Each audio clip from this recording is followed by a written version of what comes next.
good strategy. He said, okay, I'm not going to break the Jews away from Harper. Maybe I'll go for the Muslim vote, which just happens to be triple the size demographically and in swing ridings in the GTA and other places. So Trudeau had a very deliberate Muslim strategy. He had a Muslim lieutenant named Omar al-Jabra, who was the former president of the Canadian Arab Federation, which was quite an extremist group. They called for the legalization of Hamas and Hezbollah. So these aren't progressive liberal Muslims. So Trudeau, when he went campaigning to every and any city, he would very rarely visit a church, very rarely visit a synagogue. But if there was a mosque in the city, he absolutely would visit it no matter what. Now, in Canada, as you may know, a number of mosques are funded by Saudi Arabia. That's not a secret. Saudi Arabia has a religious foreign ministry as well as a secular or a civil foreign ministry. Some of those mosques in Canada are extremist. As far as you can imagine, they're not just extreme in their ideology, but for example, there's a mosque in Montreal called the Asuna Wahhabi Mosque that has been named by the Pentagon as a recruiting zone for Al-Qaeda. And their literature calls for death to infidels, death to adulteresses, it's just all the way there. Trudeau campaigned there. And after revelations came out about these mosques, he was asked, do you regret campaigning there or other mosques? And he said, absolutely no. So just the same way as he brazenly embraces authoritarian China, and his family does propaganda for the Islamic Republic of Iran, in Canada, there is no mosque and no Muslim group too extremist for him. And his very first policy move after becoming prime minister, he wasn't even sworn in yet as prime minister. He was what we call prime minister designate, what in the States they call president-elect. When Barack Obama gave him a short, quick courtesy call, just hello, congratulations, it was not a policy call, it was a courtesy call, Trudeau couldn't hold himself back. He blurted it out. He's withdrawing the CF-18s from the fight against the Islamic State. He is repealing the law that says dual citizens convicted of terrorism can have their citizenship stripped. Every single thing you look at seems to be not just neutral in the war against Islamic terror, but on the other side. This bit about not stripping dual citizen Canadians, Canadians hyphen or slash, whatever else they are, that he's not going to strip them of citizenship, but rather allow them to retain citizenship if they're convicted of terrorism. Not just while there's rumors and so on, convicted beyond a reasonable doubt of terrorist activities to retain citizenship when they're already dual citizens is, to me, quite an astonishing perspective to have. Surely, at the very least, it should be debatable, but it doesn't seem to be coming up in the Canadian media, which seems rather slavishly dedicated to the tousled one. Well, there's two things going on here. There's a push and a pull. On the one side, it shows too much deference to radical Islam, so much so that even a convicted terrorist he thinks ought to have citizenship. So there's that. But there's also his devaluation of what it means to be a citizen of Canada, devaluing the requirements we have, whether it's our citizenship guide, whether it's language or employment skills, whether it's the length of years you have to be a resident before you're granted citizenship. All of these things devalue our nationhood and our citizenship and our sovereignty. And in my book, I have a whole chapter called What Would Soros Do? George Soros, who's the essential globalist, whose own website brags about spending billions of dollars to promote a globalist agenda, has taken Justin Trudeau as a protege. Soros has had setbacks in the United States. In Brexit, he may see more in France and Germany and elsewhere, Hungary rather. But Canada has been his retreat. George Soros met with Justin Trudeau short months after his first election in New York.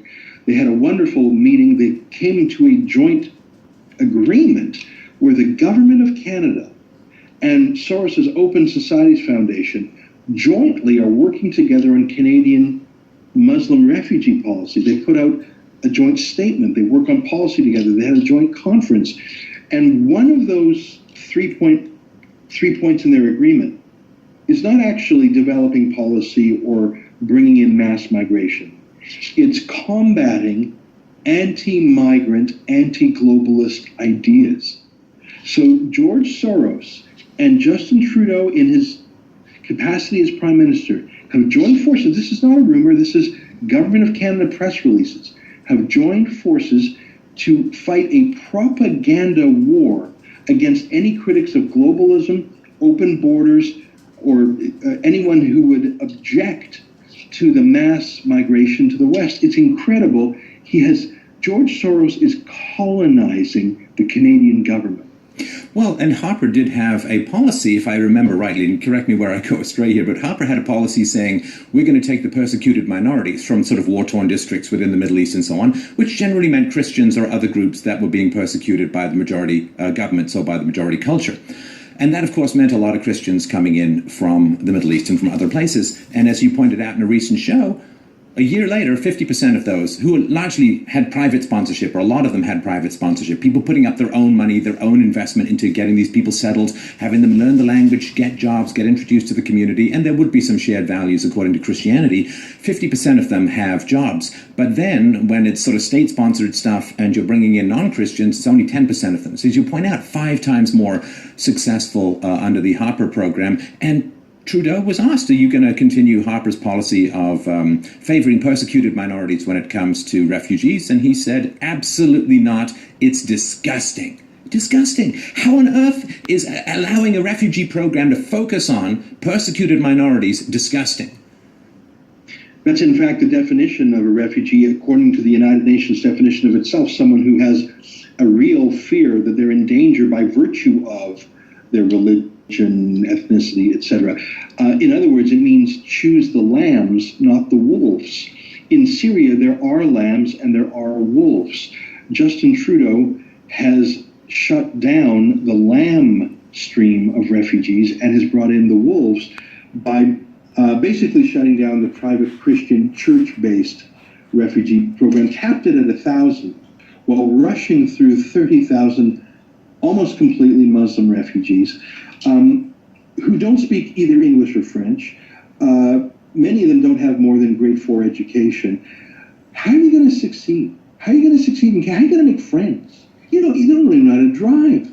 I mean, why are you bringing them here? At least when they're in the region, in Turkey, in Jordan, in Lebanon, at least they have the language, they have the culture, they have the food, they have the climate, they're near, their infrastructure, their cultural infrastructure. Why would you actually do that to them? And let me throw one more fact at you, and I know this is getting off topic a little bit, but if you look at who those first 30,000 odd migrants were, almost zero were taken from a refugee camp.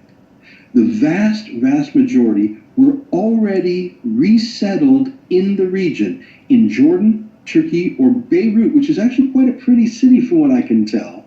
They were in apartments, some of them had jobs, they were already integrated, but to get those stats up, to get the artificial quota done, Trudeau ripped out these Muslim Syrian migrants from Turkey, Jordan, and Lebanon and pulled them to Canada just for photo ops. They actually did not need saving. If you're in Jordan, you don't need saving. If you're in Beirut, it's actually a fairly pleasant city, parts of it at least. But he brought them to Canada as part of his Muslim outreach, as part of his voter dilution, as a symbol. It was actually, it was appalling. And you've got to sort between the lambs and the wolves. He's positively pro-wolf and anti-lamb.